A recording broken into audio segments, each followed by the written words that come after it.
The Blonde Book Lovers. And today we are outside of...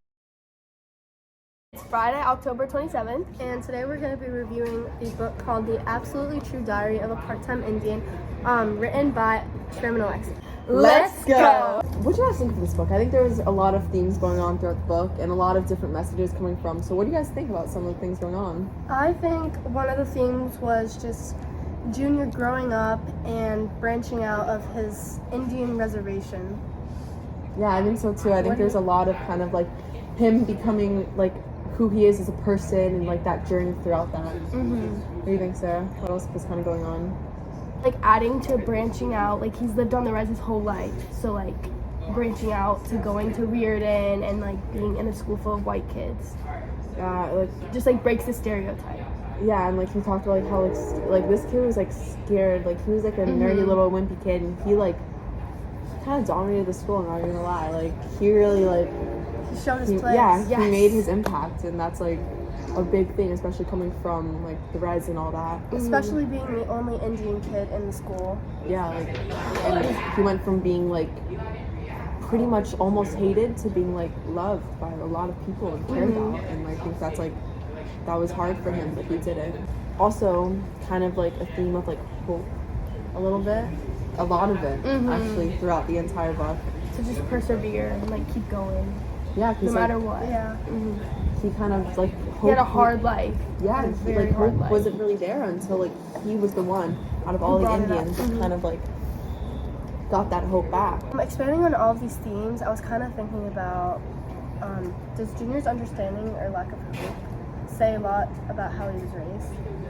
I think, yeah, I mean, I think that especially when he finally has that talk with Mr. P, it changed like, his life. Yeah, it was the first time that like a figure like that kind of told him like, you're different. It really have sparked hope in something. You. And he got him thinking. I mean, that's when he went and asked his parents, and it really like ignited something in him, like I think, and that does say a lot about how he's raised, like his family. Because he's the only one who's left the res in like forever. Honestly, I thought his parents were not going to be supportive of it in the book when he finally told them that he wanted to leave. Yeah. At least they're supportive.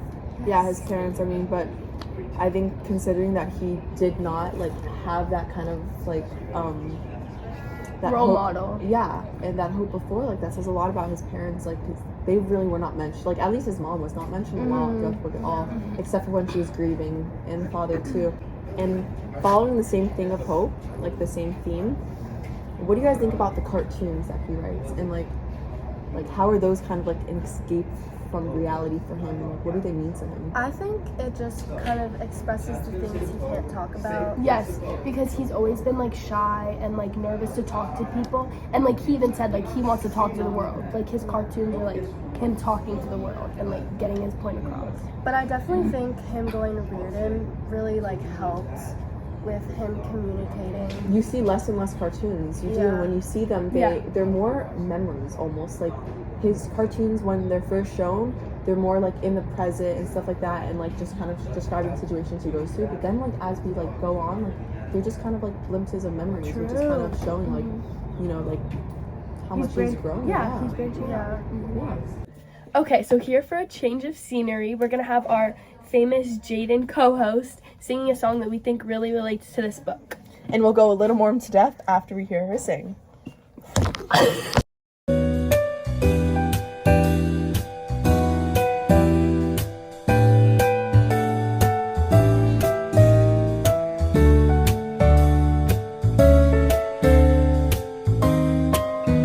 And we're back! Thank you, Jade for that lovely, lovely performance. Why is that relevant? Why would you play that? Well, hear that beat and you're like, oh my god, I want to dance, I want to sing, this is a crazy beat. Because on the outside, like, he's optimistic. He seems like he's doing good. Well, even though he's very sad, which when you look at the lyrics are pretty sad, you know? So on the inside, it's a very kind of sad, melancholy song, but on the outside, it's pretty optimistic, you know? Like, you would think that there's a lot of, like, hope and optimism going on there. So, specifically in chapter 8, we thought that song was, like, good. And tell us why, guys. Because he was going to Reardon for the first time, the white school. And he was so nervous and didn't know if he was gonna fit in, but he ended up liking it, and it was his best change of his life. He wanted to be a cool kid. And he got it. He got it. Okay, let's talk about the figurative language in this book, because there was a lot. But one that stuck out to me was they call me an apple because they think I'm red on the outside and white on the inside.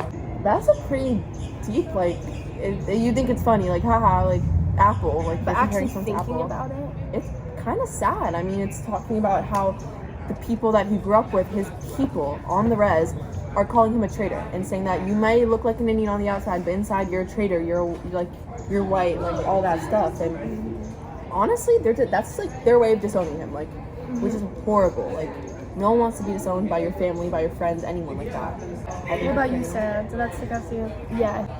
Now he's like being called a traitor just for leaving, but like that was like the only way that he would like success in life, because he was so different, he was so smart, like he didn't fit in with the Indians, like, so his one way of continuing and being successful was going to that weird school. So. And to take that, like, the risk that came with that was being disowned by pretty much Even though everyone he knows. still loved everyone, he wasn't saying like, I'm not gonna be friends with you anymore. Like, all he was doing was Yeah. going to a different school. He had a lot of potential and he didn't want to waste it. Overall, guys, I think there was a lot of points discussed in this book and a lot going on, honestly. So, Jade, start us off. What do you think?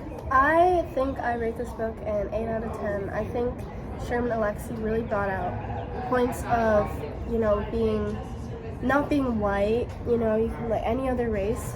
They experience way more hardships, and I just think that Junior really got through, I think he got through really well with his life being an Indian and not white. I would rate it like a 7.8. I think it was like very interesting, and like it went by really fast. Like it was like a smooth read. My favorite part was probably the part about him playing basketball, because like I relate to that a lot, like just like wanting to show your best, wanting to prove your best, like to prove something to other people. So I think that was relatable. I rate this book a 7.9 out of 10, and I agree with both of you. And I think this was a really beautiful book because it was an easy read. So it was like lightweight, but at the same time, it had some very, very deep messages, and it got you thinking about life, and it got you laughing. It has you crying. Like, it has all these different emotions throughout the book, and I think that's really important, especially because it wasn't like a heavy monologue book. It was easy, and it was light, and there was dialogue, and it was overall, I think it was really like beautiful messages, and it was displayed in a really nice way. Would read again. Maybe Yes. not. I would don't know if I'd read it again, but I would recommend it to my friend. Thank you so much for watching. The Blonde Book Lovers signing off. Oh.